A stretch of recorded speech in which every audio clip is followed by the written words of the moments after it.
हाँ, तो मैं इसका आपको ये डायग्राम ड्रॉ करना है पोल माउंटेड सब स्टेशन का, और इसमें रिक्वायर्ड जो भी आवश्यक सामग्री है, इसका आइटम्स है, उसकी लिस्ट बनाना है।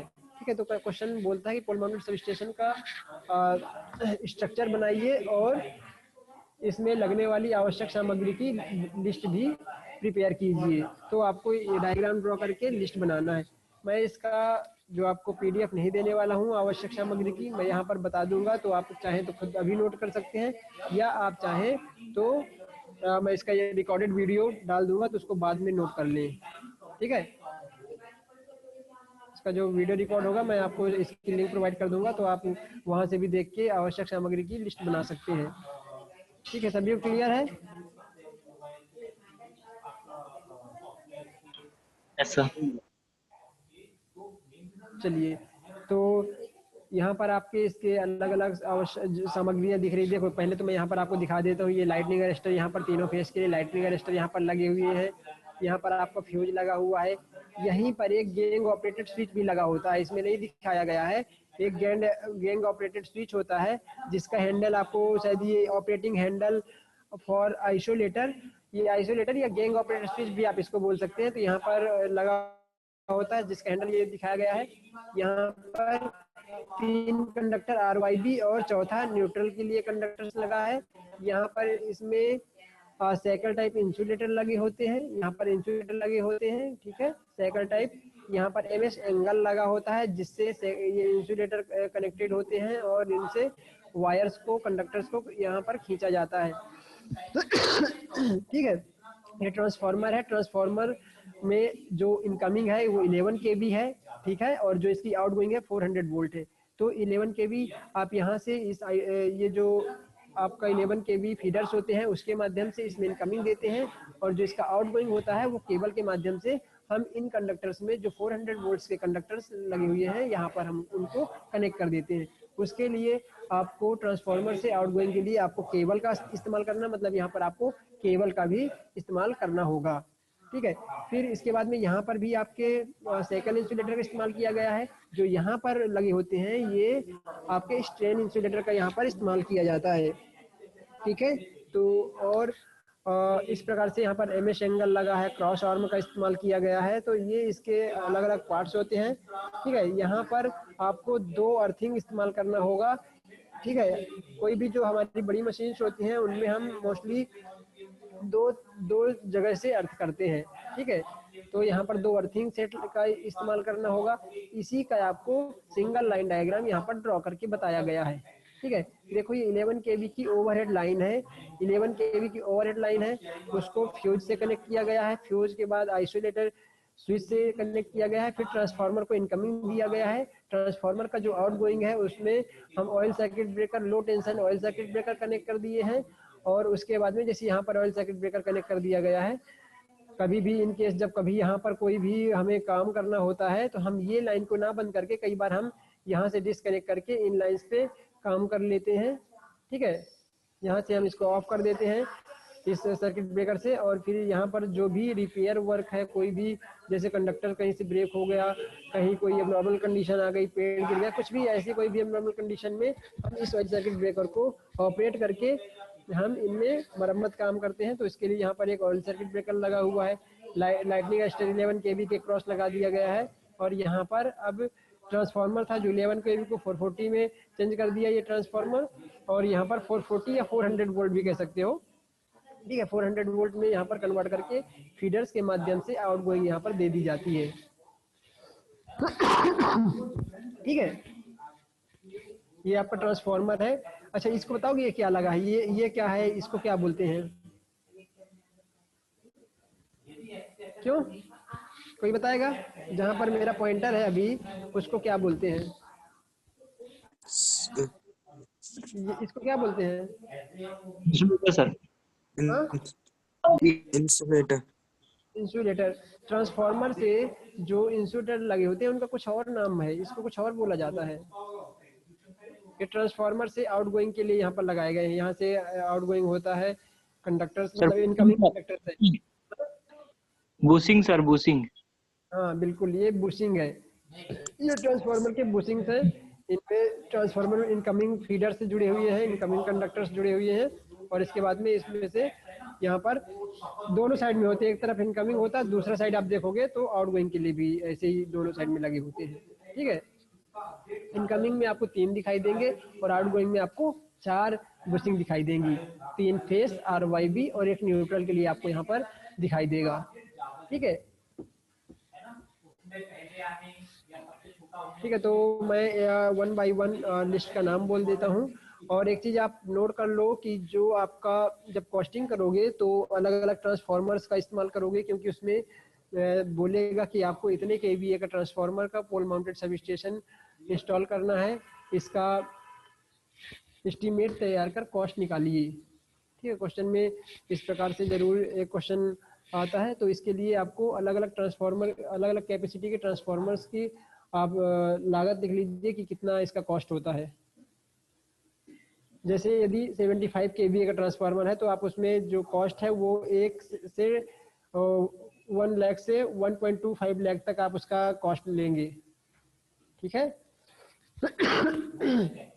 75 kVA का ट्रांसफार्मर है, इसमें 1 से 1.25 लाख तक कॉस्ट होती है। ठीक है, नोट डाउन कर लीजिएगा। Yes sir. जब करोगे तो इसकी आवश्यकता पड़ेगी, है ना, तब मैं नहीं बताऊंगा। फिर ये नोट डाउन कर लो कि यदि 100 kVA का ट्रांसफार्मर है तो इसकी जो कॉस्ट होगी 1.25 से लेकर 1.5 लाख तक आपको लेना होगा। ठीक है, 150 kVA का ट्रांसफार्मर है तो इसकी जो कॉस्ट है ये आप 2 से 2.5 लाख के आसपास लोगे। Yes sir. ठीक है, 2 से 2.5 लाख के आसपास आप 150 मतलब 150 kVA के ट्रांसफार्मर के लिए आप लोगे कॉस्ट। यदि 200 kVA का है तो आप उसकी कॉस्ट 3 लाख से ज़्यादा लोगे, 3 या 3.25 के आसपास इसकी कॉस्ट लोगे। ठीक है, यदि 300 यस ट्रांसफार्मर तो आप उसके लिए लगभग जो कॉस्ट है वो 5 लाख लोगे। क्लियर सभी को? Yes sir. और भी कुछ चीजें नोट कर लो। यदि 75 kVA का ट्रांसफार्मर है, ठीक है, 75 kVA का ट्रांसफार्मर है, तो आपको जो केबल का साइज लेना है, केबल जो आप इस्तेमाल करोगे, ठीक है, उसको 70 mm स्क्वायर का केबल इस्तेमाल करोगे। ठीक है, जो इसका एरिया होगा केबल का वो 70 mm स्क्वायर होगा।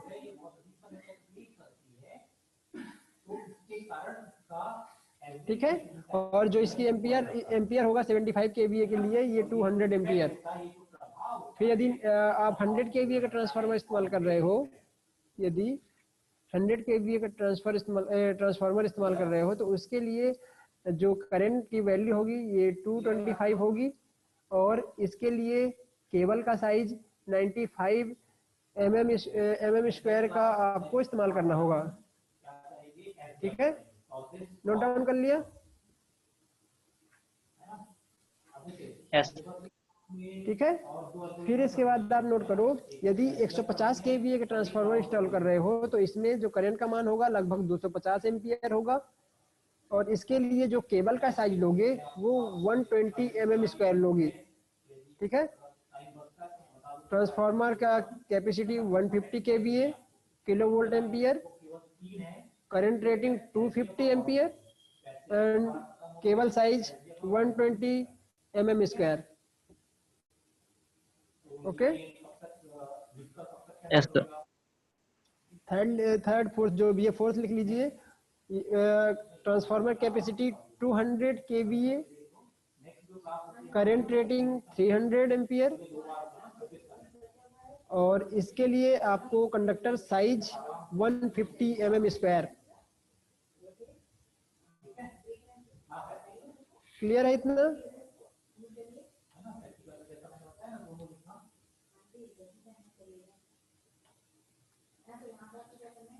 फोर्थ फिफ्थ जो भी है, फिफ्थ लिखिए। जो आपका 250 केवीए का ट्रांसफार्मर है, 250 केवीए 250 केवीए ट्रांसफार्मर के लिए जो करंट रेटिंग है, इसको आप 350 एम्पियर लिख लीजिए। इसकी जो करंट रेटिंग है ये लगभग 350 आएगी, और इसमें जो इसका कंडक्टर का साइज है इसको आप लिख लीजिए 185 mm²। ठीक है, क्लियर है इतनी चीजें?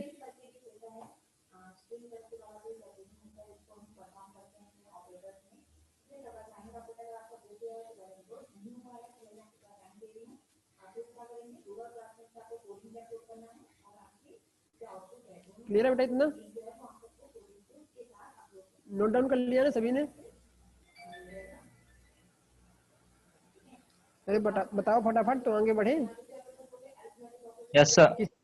Yes sir. नहीं नोट हो, कुछ कहीं पर कुछ कमी रह गई हो, नहीं सुन पाया हो तो बता दो, नहीं इसके बाद आगे बढ़ जाएंगे तो फिर मैं भी नहीं बता पाऊंगा और आप भी नहीं पूछ पाओगे। सर इसकी कॉस्ट, सर कॉस्ट बता देते एक बार। कॉस्ट बेटा देखो, जो 75 के भी है, इसका जो हमने आपको कॉस्ट बताया था वो 1 लाख से लेके 1.25 लाख, मतलब 1 लाख से लेके 1.25 लाख तक। 1 से 2.5। ऐसा एक भी अपन ले लोगे तो भी चलेगा, 1.25 भी ले लोगे तो भी चलेगा, तो मतलब आपको लगभग इतना एक मतलब जो कॉस्ट है, एक अप्रॉक्स कॉस्ट को ले लिया गया है। ठीक है, लगभग अपन इसको ले लिए हैं। फिर 100 केवी के लिए ले लिया है 1.25 लाख से 1.5 लाख तक। ठीक है, 1.25 लाख से 1.5 लाख तक इसका कॉस्ट लिया है प्राइस। फिर यदि 150 केवी का है तो हमने 2 से 2.5 लाख का इसका कॉस्ट ले लिया है। उस 2.5। हाँ, फिर यदि 200 केवी का तो हमने 3 लाख के आसपास ले लिया है। यदि 250 है तो आप उसको 4 लाख ले लो। यदि 300 केवी का है तो आप उसको 5 लाख ले लो। ठीक है, और कंडक्टर साइज भी आई थिंक नोट कर लिया होगा। यही कंडक्टर्स आपको कॉस्टिंग के समय में इनकी आवश्यकता होगी। कई बार 5 केवीए ट्रांसफार्मर भी बोला जाता है। अरे 5 एमवीए का मान लीजिए कि फाउंडेशन माउंटेड के लिए बोल दिया है। ठीक है, तो यदि 5 एमवीए का बोल दिया है तो इसमें जो करंट का मान होगा लगभग 750 एम्पियर होगा, और इसके लिए जो कंडक्टर का साइज लेते हैं वो हम लगभग 440 mm² का कंडक्टर इस्तेमाल करेंगे। ठीक है, तो इसके लिए जब पावर जो फाउंडेशन माउंटिंग के बारे में डिस्कस करेंगे तो उस समय पर उसको डिस्कस कर लेंगे। एनीवे, तो देखो यहाँ पर अब हम देखेंगे कौन कौन से आपको यहाँ पर आइटम्स रिक्वायर्ड होगा। ठीक है, उसके बारे में मैं यहाँ पर डिस्कस करूंगा। कोई नोट करना चाहता है तो नोट भी कर सकता है, या चाहे तो वो बाद में नोट कर ले, है ना, पर ये आपको नोट करना ही होगा। तो मैं 1 बाय 1 बोल रहा हूँ, आप स्पीड में थोड़ा सा हेडिंग में डाल लीजिए, list of items for pole mounted sub station. तो फर्स्ट आप लिखेंगे ट्रांसफार्मर। ठीक है, इसमें एक ट्रांसफार्मर की आवश्यकता होगी, जैसा कि आपको यहाँ पर डायग्राम में दिखाई दे रहा है। जो आपको सेकंड आपको जो रिक्वायर्ड होगी सामग्री, पोल होगी। ठीक है, और यहाँ पर यदि आप चाहें तो आप इसमें क्वांटिटी भी लिखते चलें। ट्रांसफार्मर 1 होगा, पोल आपको 2 इस्तेमाल करना होगा। तीसरा आप लिखेंगे पोल फाउंडेशन, 2 पोल फाउंडेशन बनाने पड़ेंगे। फिर फोर्थ लिख लीजिए लाइटनिंग अरेस्टर 1 सेट, है ना, 1 सेट में मतलब तीनों के लिए आ जाएगा। 1 सेट आपको लाइटनिंग अरेस्टर यहाँ पर लेना है, सेट जरूर लिखना है ना। फिर फिफ्थ में लिख लीजिए आइसोलेटर, या ऑब्लिक में लिख लीजिए गैंग ऑपरेटेड स्विच। ठीक है, आइसोलेटर को ही हम जियो स्विच बोलते हैं, गैंग ऑपरेटेड स्विच। सिक्स्थ में लिखिए। ठीक है, ये भी इसकी जो क्वांटिटी होगी 1, इसमें 1 लिखना है। सिक्स्थ में लिखिए DO fuse, drop out fuse, जो आपको यहाँ पर दिखाई दे रहा है इसको हम ड्रॉप आउट फ्यूज बोलते हैं, डीओ फ्यूज है ये। फिर केबल बॉक्स, आपको यहाँ पर एक केबल बॉक्स लगाना होगा, जो कि यहाँ पर ये ओवरहेड कंडक्टर से जोड़ने के लिए, कनेक्ट करने के लिए इस्तेमाल करना होता है। ठीक है, यहाँ पर केबल बॉक्स के माध्यम से ही ये ओवरहेड के कंडक्टर्स कनेक्टेड होते हैं। Okay, yes sir. Cable cable earthing wires,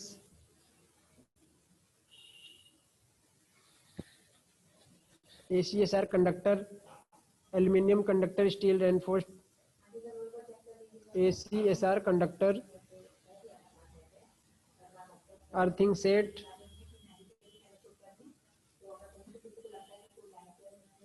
stay set, barbed wire,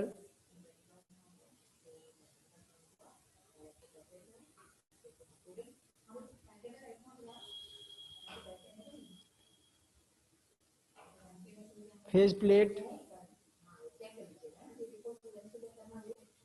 danger plate,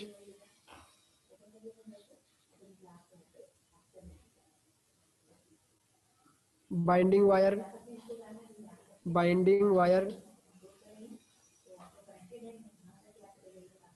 MS channel, कोष्टक में लिख लीजिए लार्ज,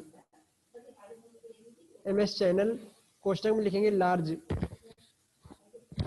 जिसकी लेंथ लगभग 1.72 मीटर होती है। ठीक है, और एक जो दूसरा होता है जो स्मॉल होता है उसको लिख लीजिए, जो आपका 18 नंबर है, MS चैनल स्मॉल, उसका जो साइज है वो होता है 1.52।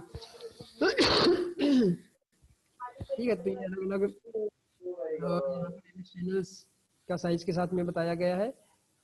फिर इसके बाद में cross arm, disc insulator, shackle insulator,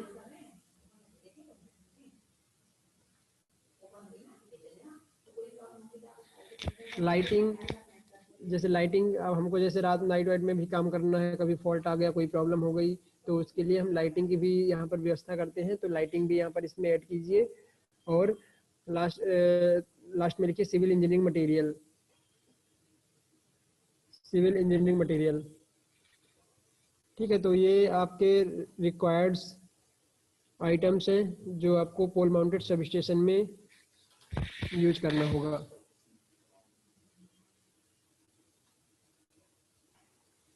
yes ठीक सर। है, यस सर। किसी को कोई डाउट?